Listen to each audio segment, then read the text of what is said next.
welcome back to Arcturian Philosophy. We are here at sunset in Tucson, Arizona, and I thought that I would share some of my artwork and also read from some of my writing in my new journal here. So first, I'm going to show some of my artwork.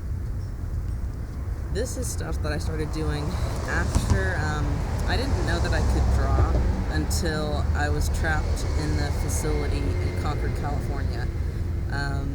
After they were just pretty sure they couldn't kill me no matter what they did, they began to actually offer activities to the other people there because they were actually in a legitimate psychiatric unit. The people there did have legitimate problems that they were in there for, but it was a special unit designed for people that were possessed by reptilians and having an issue. It was a special unit designed for that kind of thing, or designed for children of reptilian parents like that. And they gave out pastels. So I took a liking to the pastels, and I began to draw Arcturians. And I actually made one person cry, one of the people who had been doing things to me using strange psychic sorts of attacks or alchemy type attacks. Actually looked at the pictures, and she started crying, saying, "That's what I am, that's what I am." So I don't have those anymore. I've actually showed them already. They were where I used to live, or I had to escape from. But here's stuff that I've done now. So this is the great horned owl. For those of you who are in shamanism or Native American medicine, I do have a great horned owl as an animal. It's not my main animal. The main one is the red-tailed hawk, but the balancer animal is the great horned owl, and this is quite a scary bird. So for all of the people who are spies who watch this, I don't blame you for going to the great horned owl for things, but I can tell you that she's not evil. I actually asked her that point blank before I knew about any of this stuff. I learned that I had her as an animal, and I asked her, "Are you evil?" And she basically said, "Evil does not apply to me. What really is good, what really is evil, I am beyond the concept of evil. That does not apply to us," is what she said. So, got that. Oh, pretty little design. I actually did this, I believe, based on something that I saw, which was called a diamond lock by the reptilians. They called it a diamond lock, which was two diamonds, diamond, and then another diamond, like two diamonds stacked, and it was like some sort of locking kind of device or energetic frequency related lock. So I drew something sort of similar. We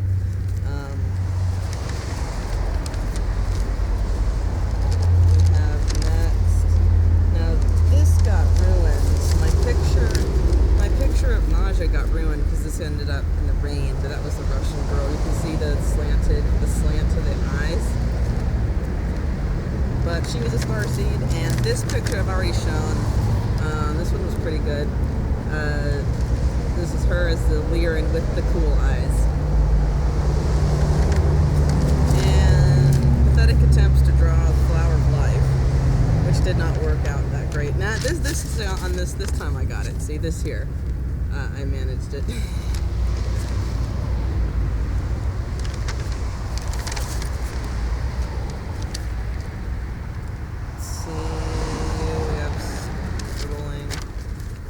Stars, the night sky. Now, where did this one? The rose.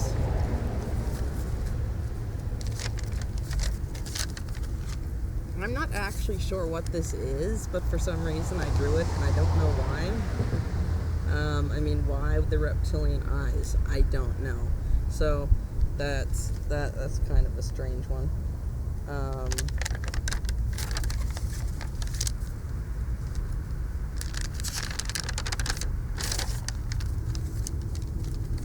This was a nice design, Seed of Life.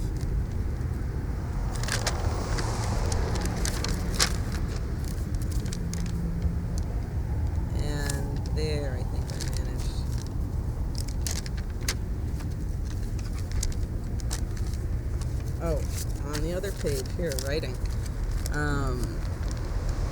I can't do the writing straight, but it looks like Japanese. It's strange. The writing, I can't do it like Arcturus Ant can, but it's squiggly looking lines and half angular looking lines, like it's almost like hieroglyphs, but I can't really do it. Got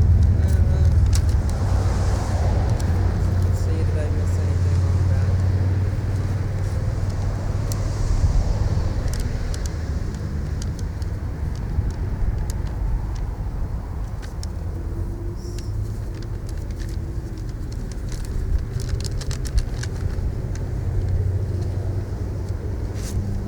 Okay, this was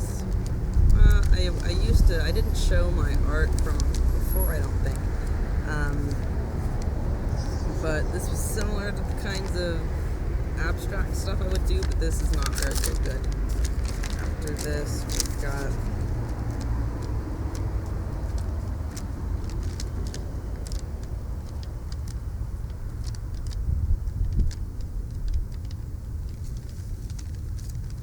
alright, I'm going to save the best one for last. So here, okay, I'll do it. Start from this side. Alright, this is Brooke. This is one of the captive Pleiadians that was assigned to try to be my handler. And when I questioned her who was in charge of what she was doing, she fell silent, and I realized that she was a prisoner of war. And as soon as I thought that, I could hear her yelling, "The girl's not stupid, she's not stupid, she's going to figure all this out, she's going to get out of this, but that's what she looks like. Big blue eyes, like Pleiadian, big blue eyes, blonde hair. Now, this next stuff looks like an Arcturian toddler tried to draw it. And it's stuff that certain people will recognize, but it looks like an Arcturian toddler trying to draw for the first time. Here, I believe it goes this way. That's like sort of what the Athena looks like. This, I do not know what this is, but this symbol I know is Ashtar Command. I know this, I think it's, I don't know if it's called a Taurus or something. I get the word Taurus in my mind when I think of this, but this symbol I know is an Ashtar Command symbol. For some reason I know that. Somebody else, if you know about any of that, tell me, correct me if I'm wrong, I'm not really sure. I just know that symbol somehow. I like how some people would draw certain symbols repeatedly. That's the symbol that I will draw repeatedly and not know what it means. But I'm pretty sure it means Ashtar Command, or is what, like, part of their logo or something.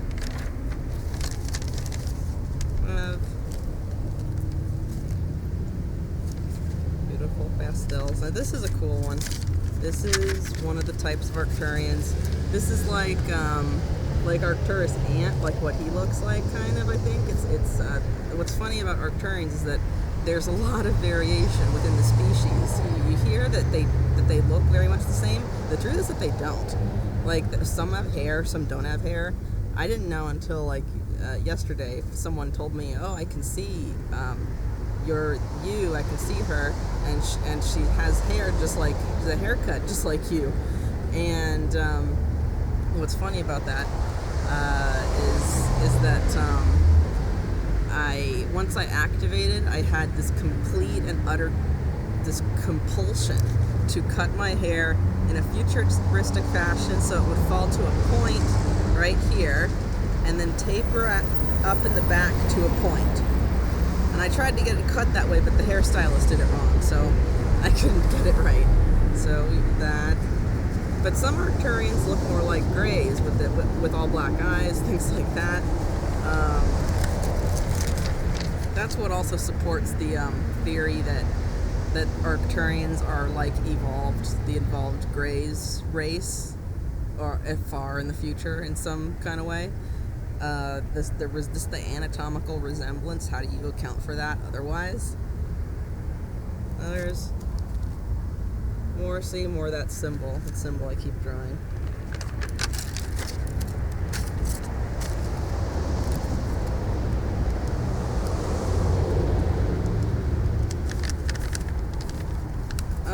Okay,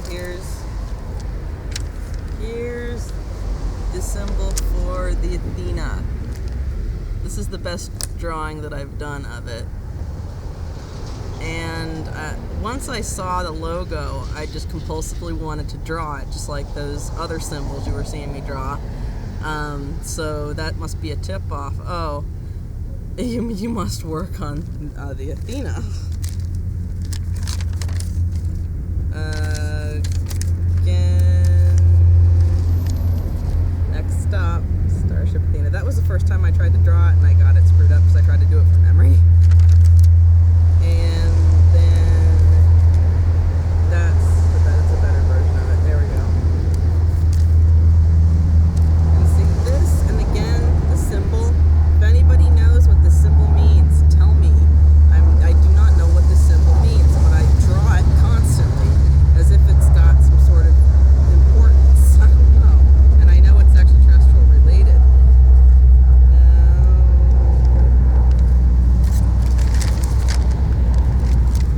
Now this is me writing in Russian for all the Russians that used to harass me. For people, I don't speak Russian, but I can tell you what this means. It means I am your angel on earth.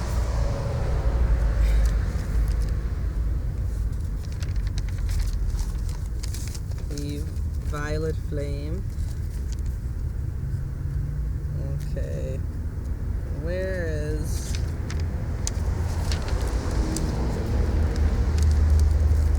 And this is one other look for an Arcturian. See how I've drawn them, both ways. I've drawn them with black eyes, I've drawn them with human eyes. It's because they have both. They are different heights. There actually is a lot of variation among what you call Arcturians. And the top says, "Life is like a song. You play it over and over again." That's what they told me. They said, "Life is like a song."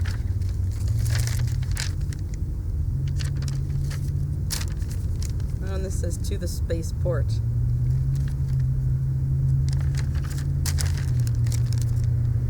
Okay, and this one I really like. Anybody can guess where this is? Well, I wrote home there, but that is Sedona. Not very hard to tell for most people. That's where Krista, we spell our names the same way too. The Krista who channels Krista Reza, who channels the Orion Council, lives there, and Arcturus Ra lives there. And in less than a year, I am going to live there.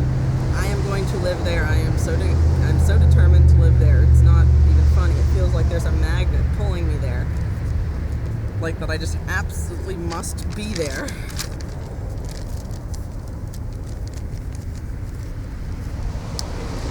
Okay, and I believe we've got one more. Come on. Oh, I was wrong.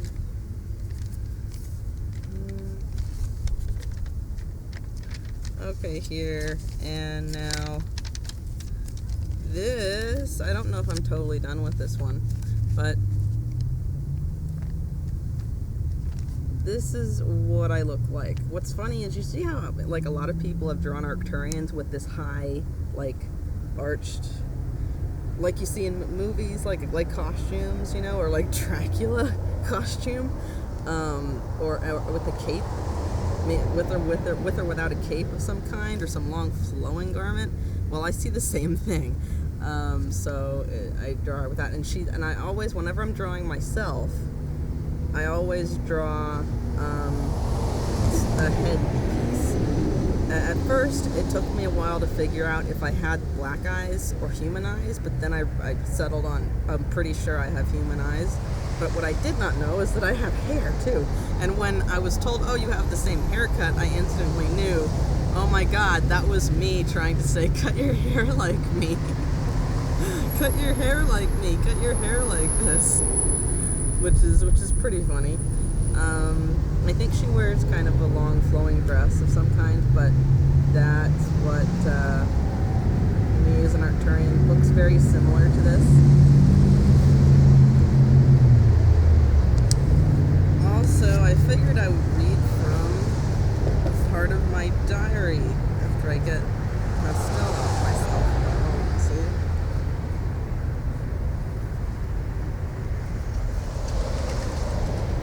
Now, this is the diary of Andromeda. I did find out that's not her actual name. I knew it wasn't her name, but it's like I'm not allowed to know the real name because reptilians can hurt you with using your name.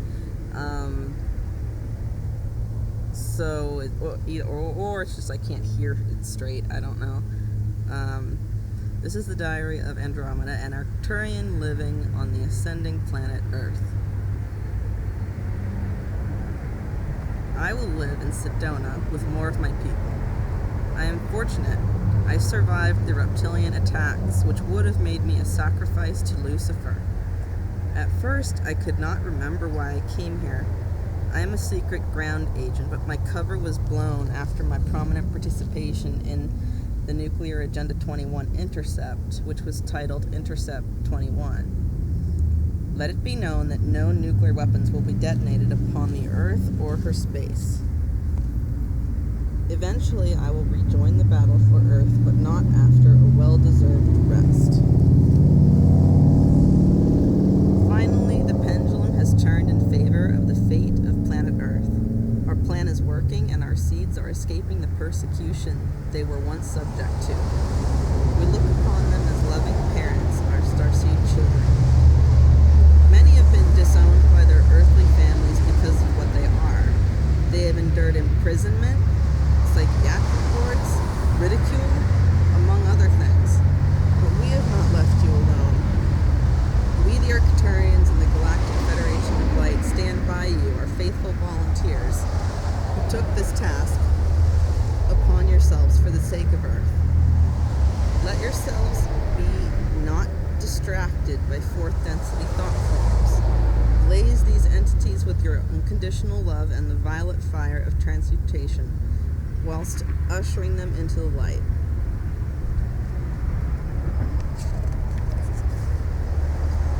Up until this point, you have been unable to perceive the darkness for what it is, an illusion. When you are confronted with dark entities, you must visualize them as encompassed in the violet fire of transmutation.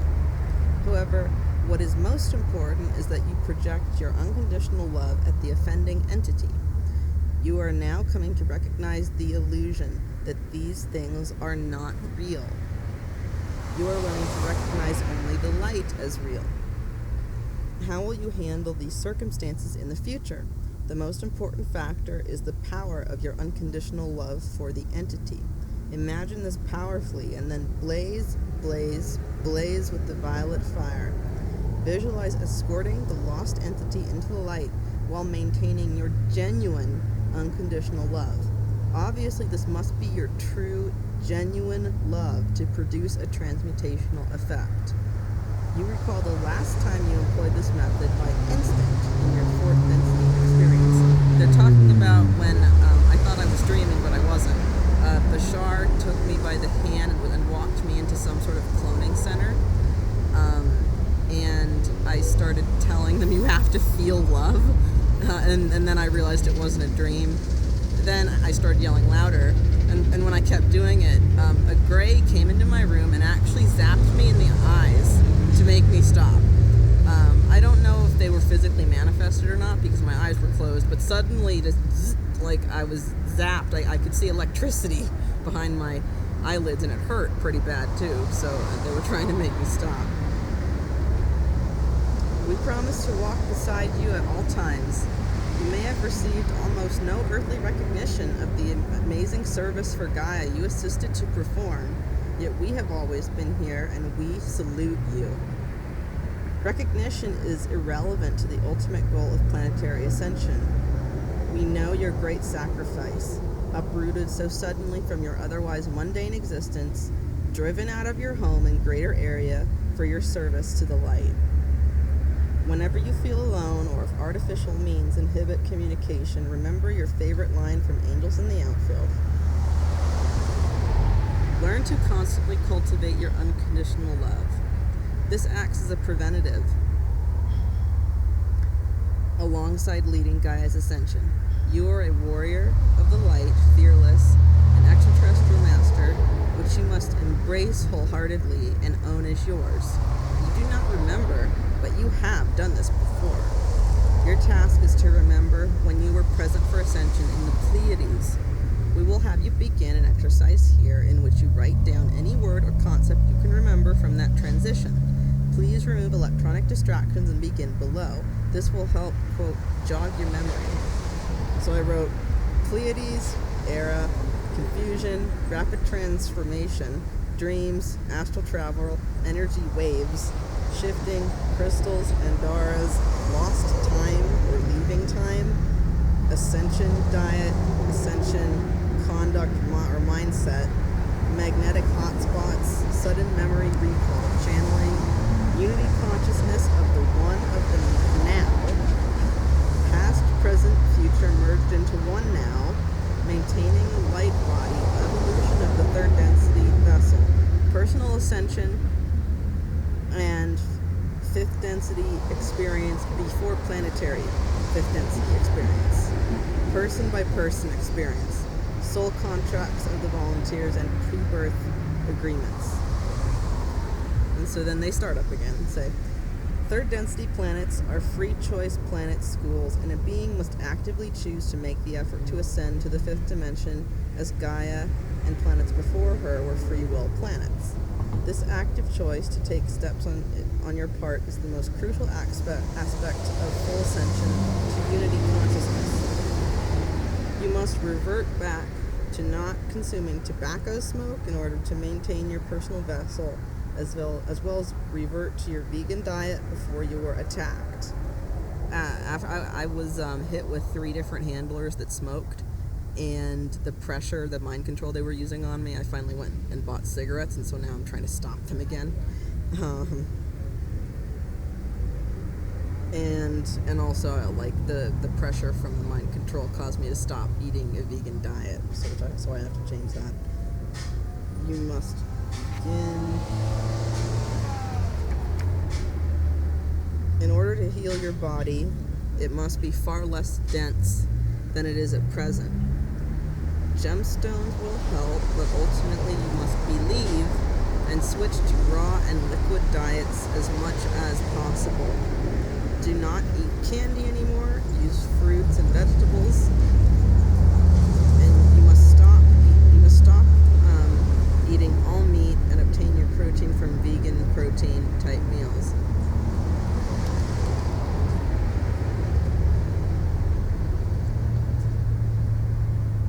You have reached out to us, and we have decided to train you to channel.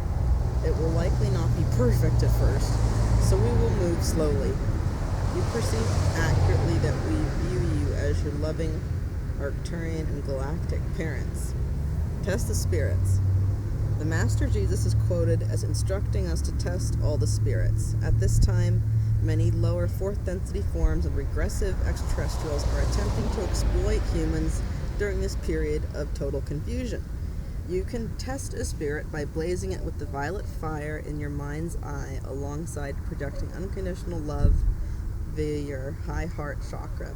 This is the seat of wisdom, and despite being a more minor chakra, carries immense power from the heart. Visualize bringing the entity towards the light of unconditional love. If the entity attempts to distract you or flees, rest assured they are not a spirit to be trusted. And now, this I put on my Facebook, the daily meditation of unconditional love. So, I won't see anything.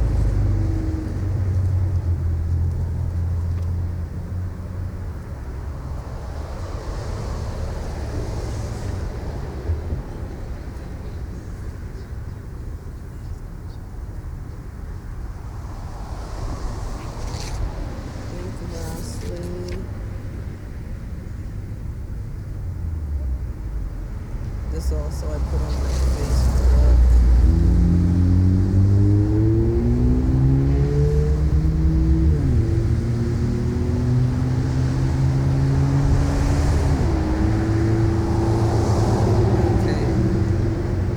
This is the last thing I'll read for now. This is not the last time you will encounter reptilians during your tenure on Earth. We apologize that you were not better prepared to handle them. Let it be known we were with you under that bridge. We were with you in Benson as you lay dying, and we will never leave you. In the event of your early return to us, know that we will take you home. You have sacrificed so much for your race and for Gaia. You are already a hero. Don't you remember the mysterious phone calls, the trapped souls who declared you're famous? Don't you remember the video in which they were dumbstruck at how you led the nuclear intercept? Reptilians are interesting creatures. As you have seen, not all are necessarily bad. We study them just as we study humans, except that reptilians are generally unwilling to accept our help. We are a helpful race by nature. You observed this in Benson. Let us clear up the confusion. There is a breeding program initiated by the Greys. This program has created what you might call hybridized Arcturians. A true Arcturian will never look down on you with ego or with anger over your mistakes. Would you be mad at your pet for scratching the carpet? Perhaps, but not in the way you would address another human. Similarly, a true Arcturian will never accost you in the shower and demand that you state that you are from Benson. That's what they're referencing, is when I would go into the shower in the military psych unit, the Arcturians that were working there they sound like they've like someone huffed helium, pretty funny sounding, and say, "You're from Benson. You're from Benson. Say you're from Benson. You live in Benson," is what they would say. "You live in Benson." And I would say, "No." And I'd say, "I'm a helium balloon." "No, I'm a helium balloon." They thought that was really funny. Despite getting really mad that I would not go along, no. So a true Arcturian will never demand that you state that you are from Benson. This is a power over others mentality.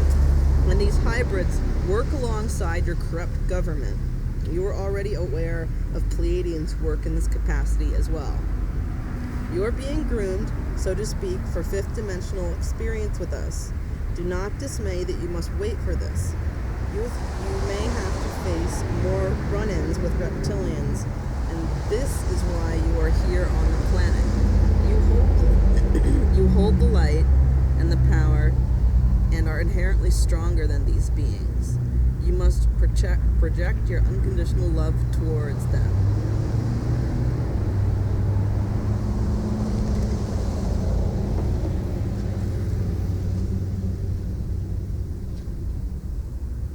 And the next thing I wrote is a short little poem. Not poem, but a little note. It's Lonely Being a Starseed by Andromeda. Starseeds are notoriously lonely creatures. The worst travesty is when they turn dark. I am glad I selected this form. It would be a terrible dishonor to my soul to wind up in a scenario where I would have turned dark. But I stand in the light. I always will. I think that concludes this episode of Arcturian Philosophy. I hope you enjoy looking at some of my artwork and some of my writing from the Arcturians.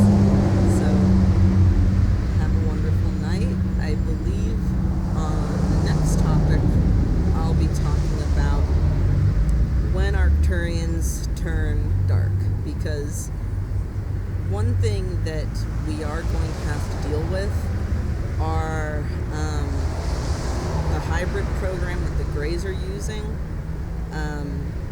and Arcturians that just switch sides for whatever reason. They were running the most difficult technology to get around. So that's a bit of a problem. I realized it when I realized I was up against Arcturians who had turned dark. I thought, oh shit. Like, I was scared. I was like, oh crap, what do I do now? You're the good guys. What the? So that, I believe, that's what I'll talk about later, I think. Until then, I will see you. Also, if you'd like to donate, my email is arcturianphilosophy@gmail.com.